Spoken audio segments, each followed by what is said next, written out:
Previous lecture में हम organometallic compounds का बेसिक इंट्रोडक्शन समझ चुके हैं। उसके जो बेसिक मेथड्स हैं सिंथेसिस करने के वो भी हमने कर लिए थे। इसके अलावा क्लासिफिकेशन भी हम कर चुके हैं। लिंक डिस्क्रिप्शन बॉक्स में अवेलेबल है, उससे आप समझ सकते हैं कि ऑर्गेनोमेटालिक कंपाउंड बेसिकली होते क्या हैं। आज का हमारा टॉपिक है एप्लीकेशंस ऑफ ऑर्गेनोमेटालिक कंपाउंड्स।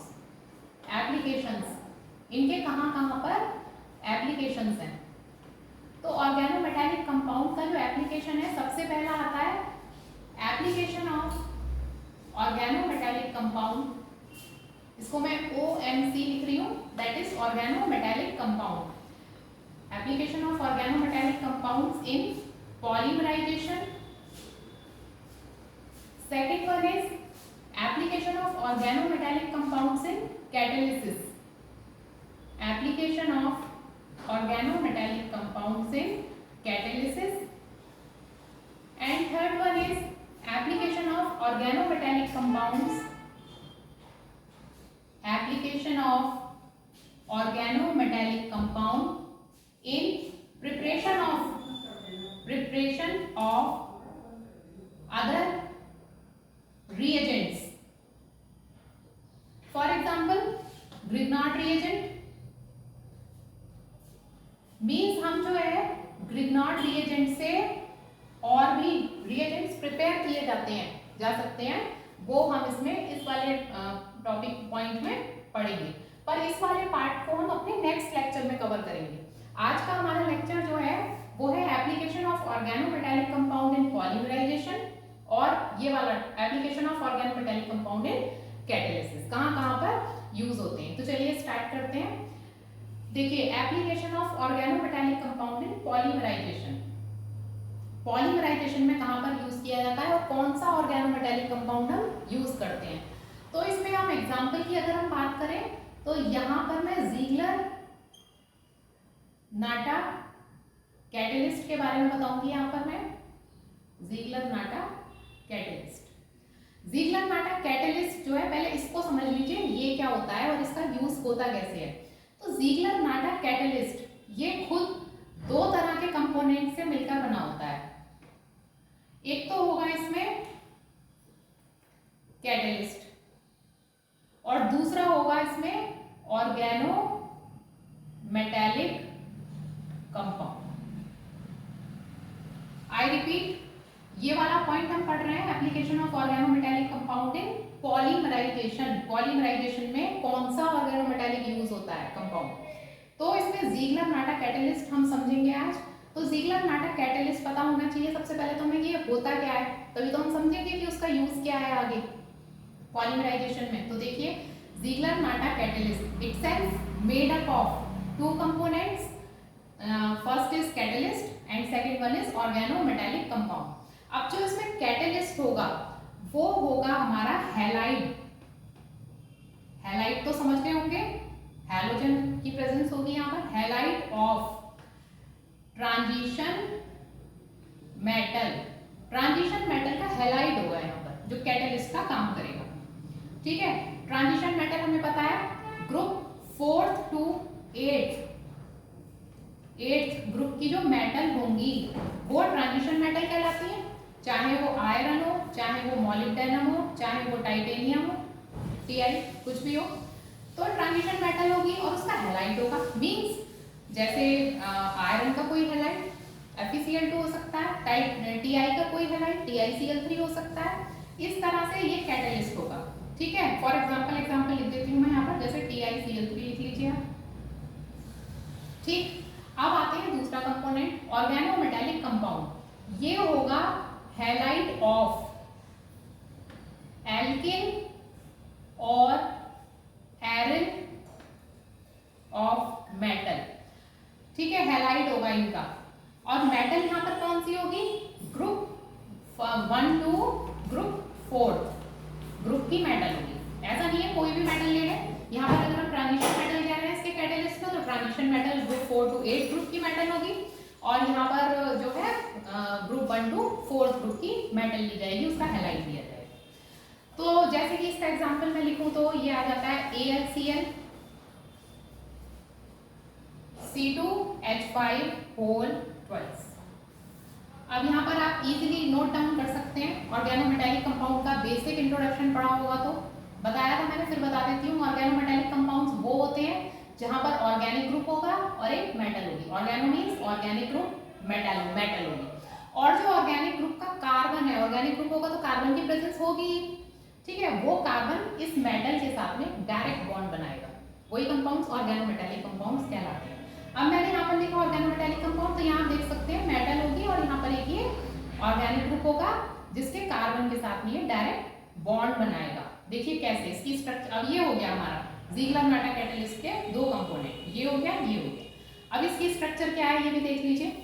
ये लिख लेती हूँ मैं पहले, Al इथाइल ग्रुप है, ये Et लिख देते हैं इसको, दो है C2H5 होल ट्वाइस Et, यहाँ भी Et, कोई प्रॉब्लम तो नहीं है। Et इथाइल दो ग्रुप है, दो लगा दिए Al के साथ में, और एक ये Cl लगा दिया, ठीक है, हो गया ये, ओके। दूसरा कंपोनेंट ज़िगलर-नाटा का halide of transition metal TiCl3 ले लेते हैं। TiCl,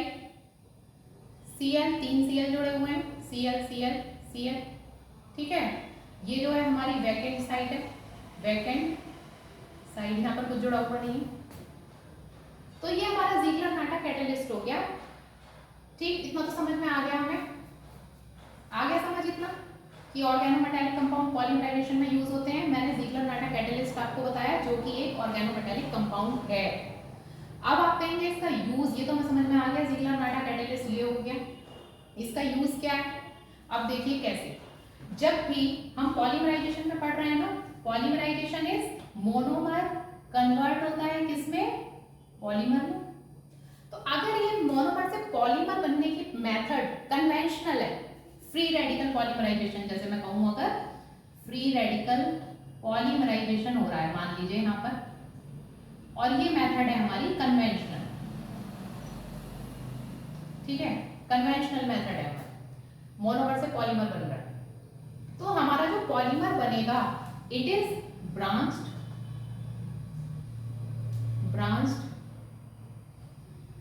एंड इट इज एटैक्टिक,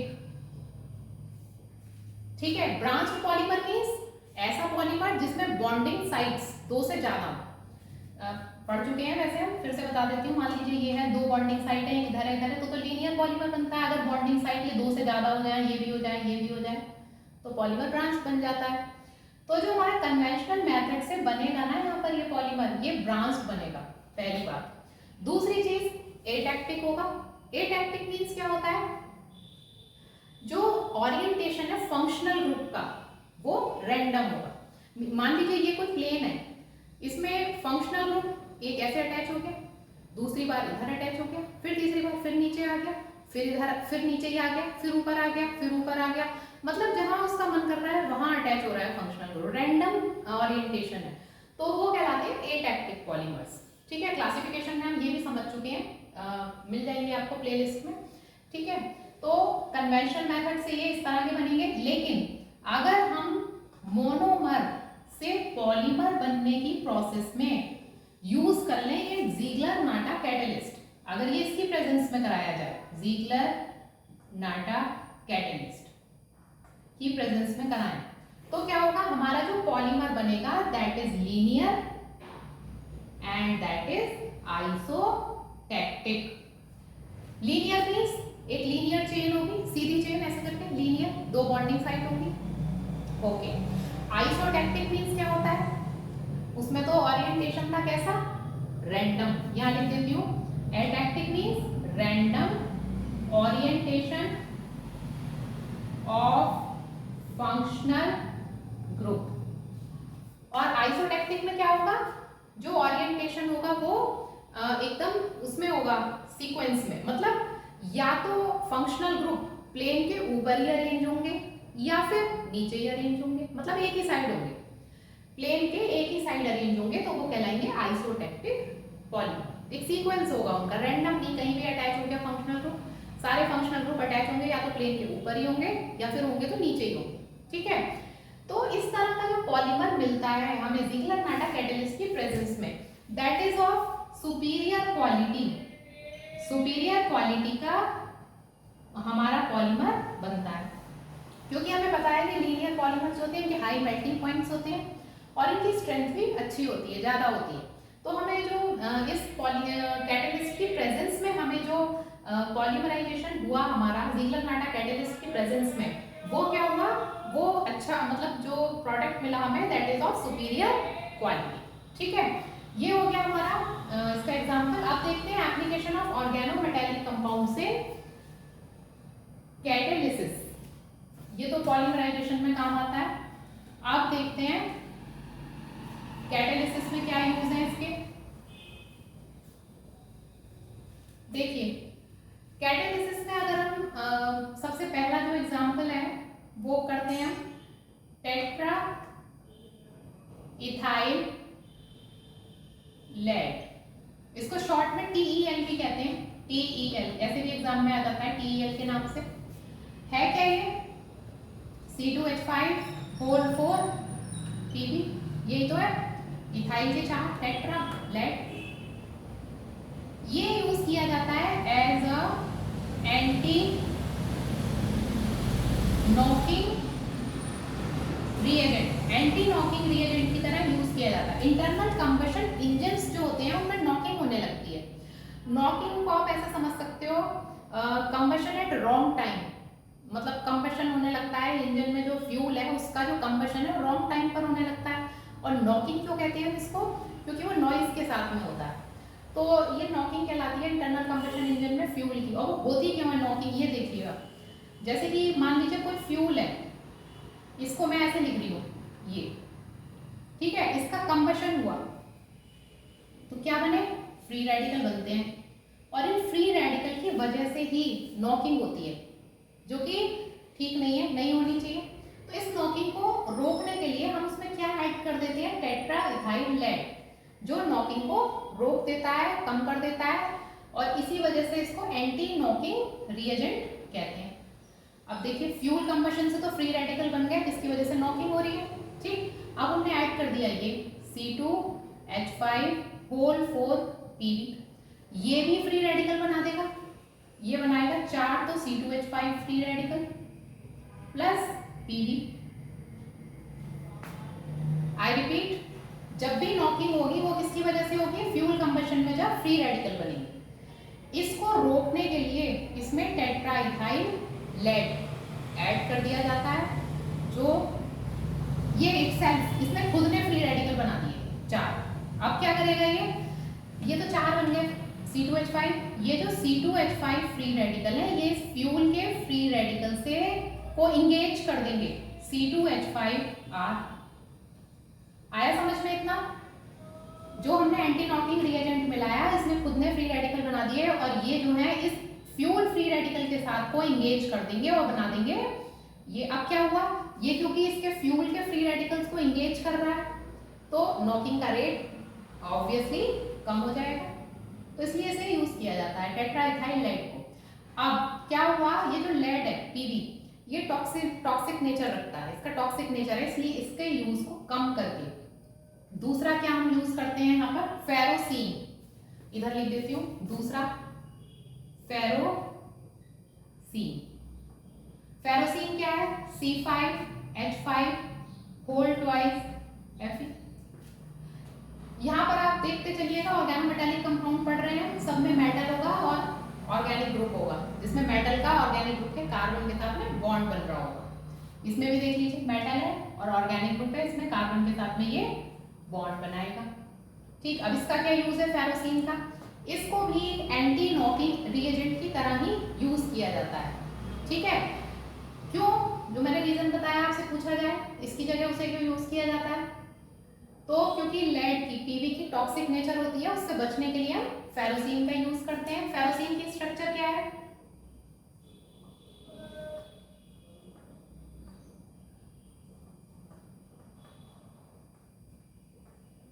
इस तरह से इसकी स्ट्रक्चर होगी।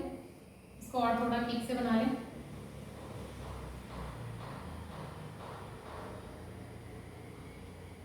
ठीक है, समझ में आ रहा है इतना, ये हो गया। और ये यहाँ पर जो है ना हमारा Fe जुड़ा रहता है, Fe बीच में, दोबारा बना देती हूँ उसको। देखिए इसको थोड़ा क्लियर, इस तरह से हमने ये बना दिया, ऐसे ही ये बना दिया, बीच में आयरन होगा इसमें सैंडविच। क्लियर हो गया स्ट्रक्चर से? ये दो रिंग होगी बीच में, ये C5H5 वोल्ट वाइज और बीच में आयरन हो गया। तो इसका भी यूज जो है ये एंटी नॉकिंग रिएजेंट की तरह किया जाता है। और इसकी और भी प्रॉपर्टी है, ये जो फेरोसीन है it has anti cancer properties, so has further uses, इसके और भी जगह यूजेस है। ठीक है, इसके बाद आता है हमारा नेक्स्ट, फेरोसीन के बाद विल्किंसन रिएजेंट। लिख लेते हैं यहाँ पर, इतना नोट डाउन हो गया।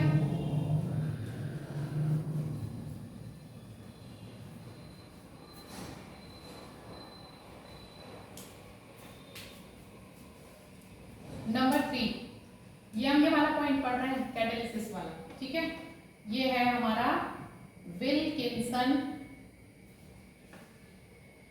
रिएजेंट। ठीक, विल्किंसन रिएजेंट जो है it is RHCl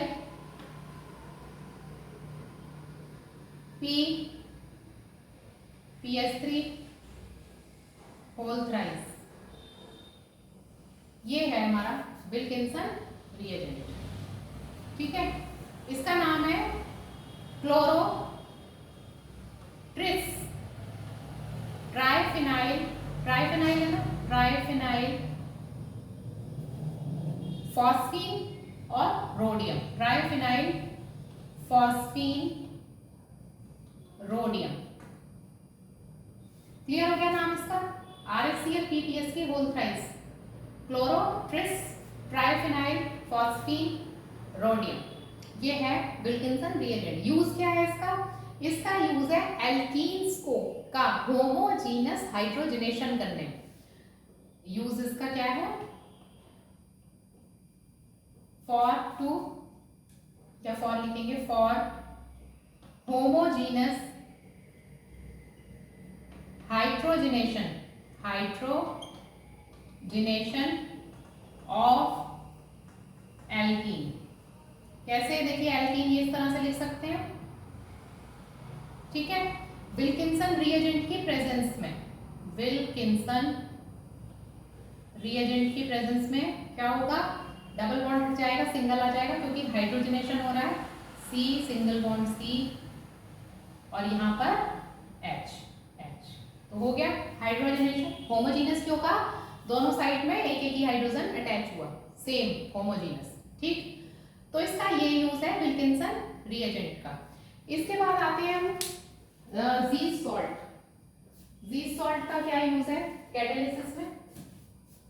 catalysis process क्या होती है तो हमें पता है, बताने की जरूरत तो नहीं है। यहाँ पर रिएक्शन की स्पीड को बढ़ाने के लिए, या कई बार अगर कम भी करती है, तो हम यहाँ पर इसको रिएक्शन को जो है, प्रोसेस को, प्रोसीजर को जो है इंक्रीज करने के लिए यहाँ पर यूज कर रहे हैं। ठीक है, इसके बाद आता है ज़ीस सॉल्ट। ज़ीस सॉल्ट क्या है? नंबर 4 ज़ीस सॉल्ट है KPTCl3 C2H4। ये है, अगर Pt प्लैटिनम की जगह कोई और भी मेटल हो तो भी ये ज़ीस सॉल्ट ही कहलाएगा। तो इसका नाम है पोटेशियम ट्राइक्लोरो इथीन प्लेटिनेट, ये इसका नाम है। कहाँ यूज किया जाता है ज़ीस सॉल्ट को? इसको यूज किया जाता है वेकर्स प्रोसेस में। इंडस्ट्रीज में बहुत यूज की जाती है ये प्रोसेस, वेकर्स प्रोसेस। इसमें इसका मतलब क्या है वेकर्स प्रोसेस का? इसमें जो है ना इथाइलिन को कन्वर्ट कर दिया जाता है, इथाइलिन को कन्वर्ट किया जाता है किसमें? एसिडल्डिहाइड, मतलब एल्डिहाइड बना लेते हैं इससे, किसकी प्रेजेंस में? Zeiss salt. तो ये इसके कुछ यूजेस हैं ऑर्गेनोमेटालिक कंपाउंड्स के। हमने देखा पॉलीमराइजेशन प्रोसेस में और कैटालिस्ट में। पॉलीमराइजेशन में हमने देखा ज़ीगलर-नाटा कैटालिस्ट की प्रेजेंस में पॉलीमराइजेशन कराया हमने, तो जो पॉलीमर बना हमारा सुपीरियर क्वालिटी का बना, ठीक है। कन्वेंशनल मेथड में उतना अच्छा पॉलीमर नहीं मिल रहा था। अगर फिर हमने देखा application of organometallic compound in catalysis, तो इसमें हमने 4 ऑर्गेनोमेटालिक कंपाउंड पढ़े। एक तो पढ़ा हमने टेट्राइथाइल लेड TeN, दूसरा हमने फेरोसीन किया था, तीसरा हमारा विल्किंसन कैटालिस्ट था, विल्किंसन रिएजेंट या विल्किंसन कैटालिस्ट, और फोर्थ है हमारा ज़ीस सॉल्ट। आई होप इतना क्लियर हुआ होगा। नेक्स्ट लेक्चर में हम ये वाला टॉपिक कवर करेंगे, application of organometallic compound in preparation of other reagents. Thank you so much.